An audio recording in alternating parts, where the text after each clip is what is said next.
ശ്രീജിത്ത് പണിക്കർ, രാഹുൽ മാങ്കൂട്ടത്തിനെതിരെ കോൺഗ്രസ് എടുത്ത നടപടിയെ താങ്കൾ എങ്ങനെയാണ് കാണുന്നത്? ഉചിതമായ ഒന്നാണോ ഇത്? ഇതിനേക്കാൾ കൂടുതൽ വേണ്ടിയിരുന്നു?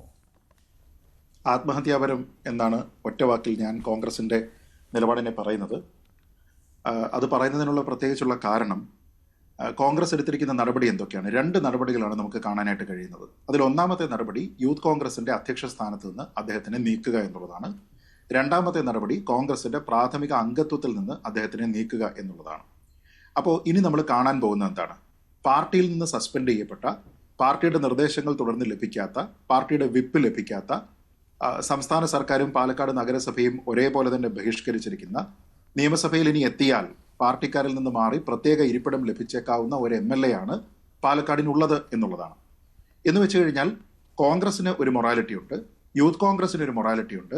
ആ മൊറാലിറ്റിയുടെ അടിസ്ഥാനത്തിൽ രാഹുൽ മാങ്കൂട്ടത്തിൽ യൂത്ത് കോൺഗ്രസിന്റെ അധ്യക്ഷനായിരിക്കാനോ കോൺഗ്രസിന്റെ ഒരു പ്രൈമറി മെമ്പർഷിപ്പ് ഉണ്ടാകാനോ യോഗ്യനല്ല എന്ന് അവർക്ക് തന്നെ ബോധ്യമുണ്ട്. അങ്ങനെയുള്ള ഒരാൾ പാലക്കാട് MLA ആയിട്ട് തുടരുന്നതും അത് ഞാൻ ഇപ്പോൾ പറഞ്ഞ രീതിയിലത്തേക്ക് ഒരു പാരലൈസ്ഡ് MLA എന്ന രീതിയിൽ രാഷ്ട്രീയമായി തുടരുകയും ചെയ്താൽ അതുകൊണ്ട് കോൺഗ്രസ് എന്ത് തരത്തിലുള്ള സന്ദേശമാണ് പാലക്കാട്ടെ വോട്ടർമാർക്ക് നൽകുന്നത് എന്നുള്ളതാണ് പ്രധാനപ്പെട്ട ചോദ്യം. അപ്പോൾ അതിന് നേരത്തെ തന്നെ ആമുഖമായിട്ട് ശ്രീ മഞ്ജുഷ പറഞ്ഞതുപോലെ ഒരുപക്ഷെ അവിടെ ഒരു ഉപതെരഞ്ഞെടുപ്പ് ഉണ്ടായിക്കഴിഞ്ഞാൽ ആ സീറ്റ് കൈമോശം വരും എന്നവർക്ക് തോന്നലുണ്ടാകാം. അല്ല, അത് ശരിയുമാണ്. അത് തന്നെയാണ് യഥാർത്ഥ കാരണം. അങ്ങനെ ഒരു സീറ്റ് കൈമോശം ഉണ്ടാകുമോ എന്നുള്ള ഭയമാണ്.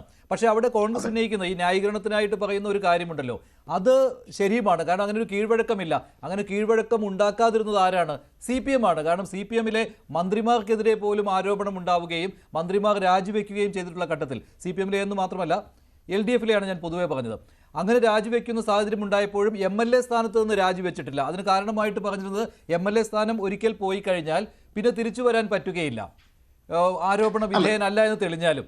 അപ്പോൾ ആ കീഴ്വഴക്കം ഞങ്ങൾ പിന്തുടരുന്നു എന്ന രീതിയിൽ തന്നെയാണ് കോൺഗ്രസ് അതിനെ അവതരിപ്പിക്കുന്നത്. കാരണം ഈ സസ്പെൻഷൻ എന്ന് പറയുന്നത് ഈ ആരോപണ വിധേയനായ രാഹുൽ മാങ്കൂട്ടത്തിൽ തെറ്റുകാരനല്ല എന്ന് ബോധ്യപ്പെട്ട് തിരിച്ചു വന്നാൽ പാർട്ടിയിൽ സസ്പെൻഷൻ ഒഴിവാക്കി കിട്ടും, പക്ഷേ രാജിവെച്ച് കഴിഞ്ഞാൽ MLA സ്ഥാനം കിട്ടുകയില്ല. ആ ഒരു ന്യായീകരണം, അതായത് CPM-ന്റെ പാത കോൺഗ്രസ് പിന്തുടരുകയാണ് ഇക്കാര്യത്തിൽ. അല്ല, അവിടെ അങ്ങനെയാണ് എങ്കിൽ, അതാണ് അവരുടെ ന്യായീകരണമെങ്കിൽ അവിടെ ഉണ്ടാകുന്ന രണ്ട് ചോദ്യങ്ങളുണ്ട്. ആ ചോദ്യങ്ങളിൽ ഒന്ന്, CPM-ന്റെ ധാർമ്മികത തന്നെയാണോ നിങ്ങളുടെ ധാർമ്മികത എന്നുള്ള ഒരു ചോദ്യം.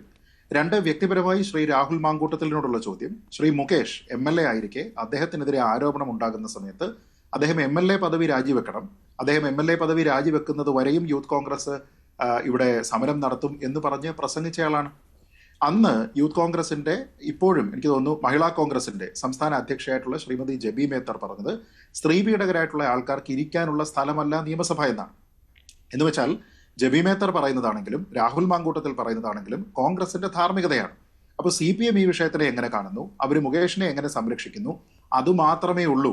ആ ലെവലിലുള്ള സ്കെയിൽ മാത്രമേ ഞങ്ങളുടെ ധാർമ്മികതയും അളക്കാനായിട്ട് നമ്മൾ ഉപയോഗിക്കേണ്ടതുള്ളൂ എന്നാണ് പറയുന്നത് എങ്കിൽ രാഹുൽ മാങ്കൂട്ടത്തിന്റെ ധാർമ്മികത ഇപ്പോൾ അളക്കുകയേ വേണ്ട. കാരണം ആ ധാർമ്മികത ഇല്ലാത്തയാളാണെന്ന് വ്യക്തമാക്കിയിട്ടുള്ളത്. കാരണം പറഞ്ഞ കാര്യങ്ങളെല്ലാം വിഴുങ്ങുന്ന ഒരാളാണ്, അല്ലെങ്കിൽ കള്ളനാണയമാണ് രാഹുൽ മാങ്കൂട്ടത്തിൽ എന്ന് പൊതുസമൂഹത്തിന് ബോധ്യപ്പെട്ടിരിക്കുന്ന സമയമാണ്. പക്ഷെ ബാക്കി കോൺഗ്രസ് നേതാക്കളുടെ കാര്യം ശരിയാണ്. സ്ത്രീ പീഡകരെ നിയമസഭയിൽ ഇരുത്തരുത് എന്ന് പറഞ്ഞിട്ടുള്ള ആളാണ് കോൺഗ്രസിലെ വനിതാ നേതാക്കളും.